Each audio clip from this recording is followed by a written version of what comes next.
Hello to everyone. I'm Mike Carlson, Director of Operations of Doctors for Doctors, and I want to welcome you all to our 2025 AGM.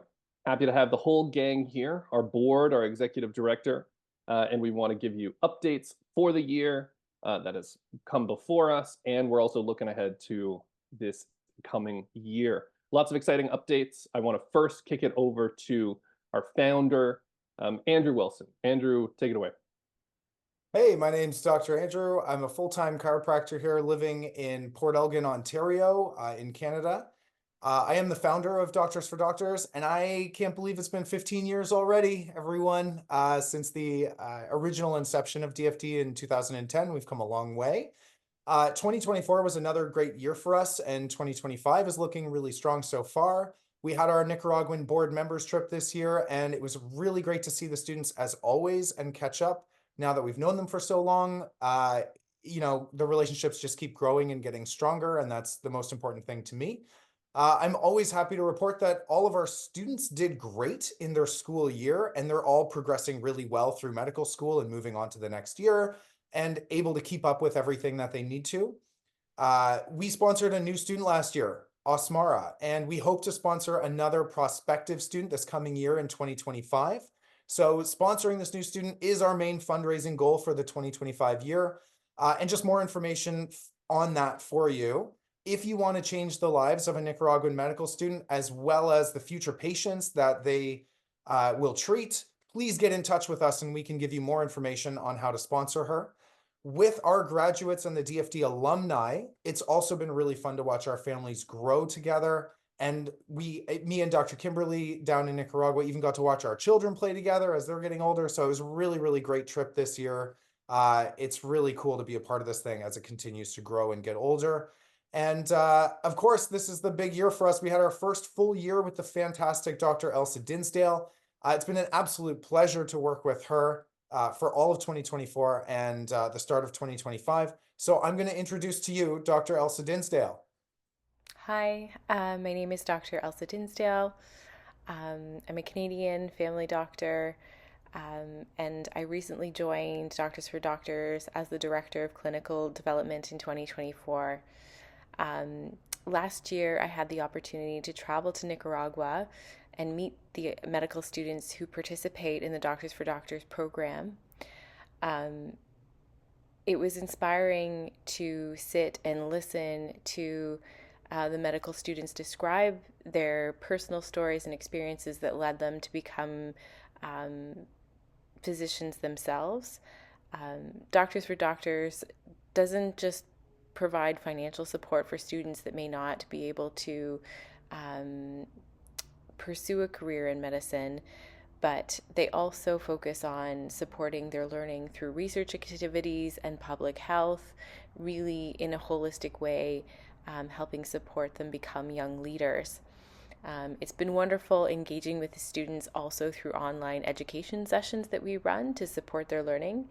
And I'm looking forward to continuing supporting these students, and hopefully more students excel in becoming physicians and also leaders within their community. Amazing. Thank you so much, Dr. Dinsdale. Such a pleasure to have you as one of the directors on our board of directors here with Doctors for Doctors. Next up, we want to throw down to our executive director down in Nicaragua. We've got Denise. Hi, Denise here, the Doctors for Doctors Nicaragua Executive Director, speaking here from Managua, Nicaragua.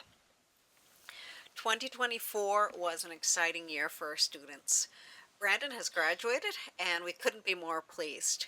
He has worked very hard over the last several years and has grown in his medical skills and confidence.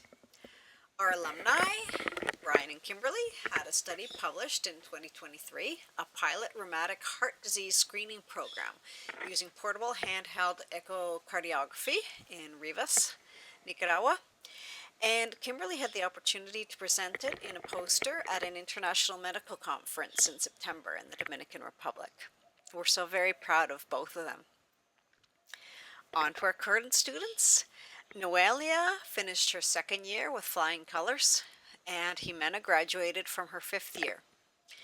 With the help of a very generous donor, we were able to sponsor a new student, Osmara Rodriguez, who, like Jimena, has completed her 5th year of medical studies, and she's now starting her 2-year internship. So exciting times for both Jimena and Osmara as they move towards finishing their studies. So with more students than ever and our alumni, our monthly ECHO program this year really took off. We had cases presented by our own Dr. Elsa and also from a guest doctor, Dr. Michael Imparato, both for a few sessions each. And of course, our students also presented a case or two each. For this year, 2025, we plan to sponsor a new first-year student and look forward to supporting her over the course of her medical studies. So we're teaming up with FAJB, the Jean Brugger Foundation in Rivas here in Nicaragua, and we're currently in the interview process with 2 female candidates. And the alumni, Kimberly and Brian, have been very helpful in this process. They provide keen insight. It'd be great if we could sponsor both students, so we'll keep you posted. Here in Nicaragua, we're really looking forward to this new year with 3 students, hopefully 4, and our 3 alumni doctors in the DFD program. Bye for now. Thank you so much, Denise. Always such a pleasure to hear your updates live from down in Nicaragua there. Next up, we always, for transparency, want to go through our financials, make sure everyone knows what's going on inside this charity. So I will share my screen here and we will give you a run through of the various financial statements. All right, in front of you, we have our 2024 financial statements with income, expenses, and our assets and liabilities. So let's jump right in. First things first, in 2024, we received exactly $1,000 in donations from Canada Helps. We did not plan that. Weird to have a round number, but that's what we got from online donations. Next up, we have general donations. These are a lot of our core funders who give larger sums of money, and we are very grateful for the amounts that they have transferred there, totaling about $10,000. Next up, and this is a very particular thing to 2024, is our $12,500 that we fundraised and then spent on the trip.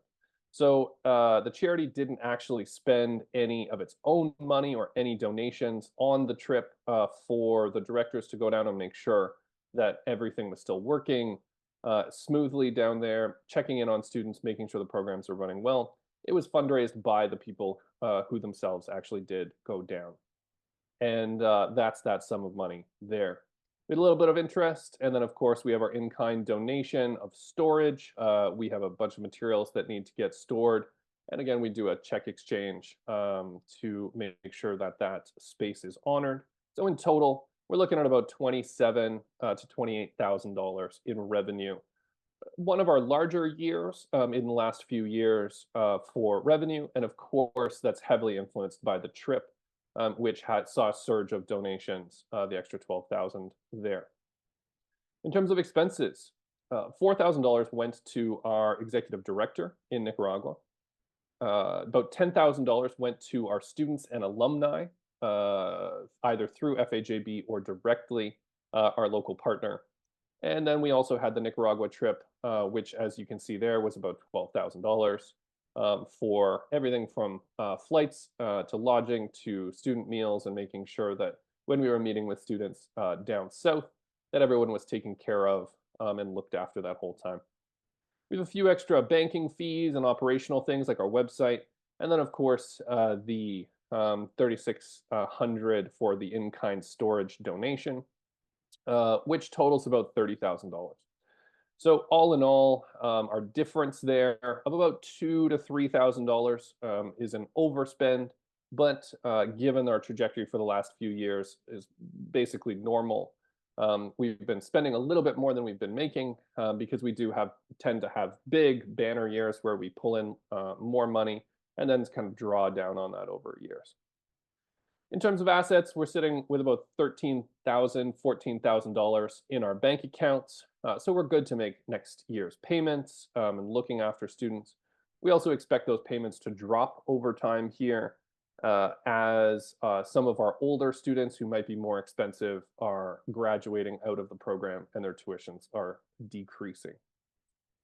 As I said, about $3,000 difference expenses to income, and then we're looking at a cash surplus of about $13,000 to $14,000. So we're in good place there. You want to see that on a pretty graph? Here's what we got as well. The green and light blues being our income, and the reds being our expenses. So again, the red's a little bit bigger there, mostly because of the trip. And then moving over to the operating budget. This is always a tricky thing to figure out each year. We have comparables over the last few years, but the big piece is that we're expecting about $10,000 in receipted donations through our major sponsors and supporters this year. We'll have about $1,500 come in through Canada Helps. We expect that to track up a little bit. And then we shouldn't have any other major sources of income. So we're looking at around the $15,000 slash when you take out the in-kind storage, closer to about 12,000. In terms of expenses, again, the in-kind storage will skip over there. But the alumni, we're again trying to start up programs with them, and there might be some costs associated. We also see that our student numbers are probably going to drop there. If we do get a new student, that will be sponsored upfront, and so any difference in cash flow will be accommodated for there. And then we expect around another $4,000 for Denise, the executive director, plus a few extra fees.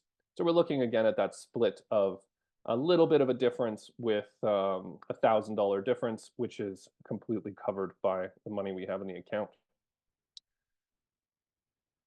So that's everything for our financials. Again, if anybody ever has questions, you can reach out to me, Mike Carlson, Director of Operations, and I'd be happy to help. That does it for this year's AGM. Thank you so much for joining us. We're so grateful to have you around and have all the supporters that we do. And let's call it there. Thank you very much, everyone, and have a great day.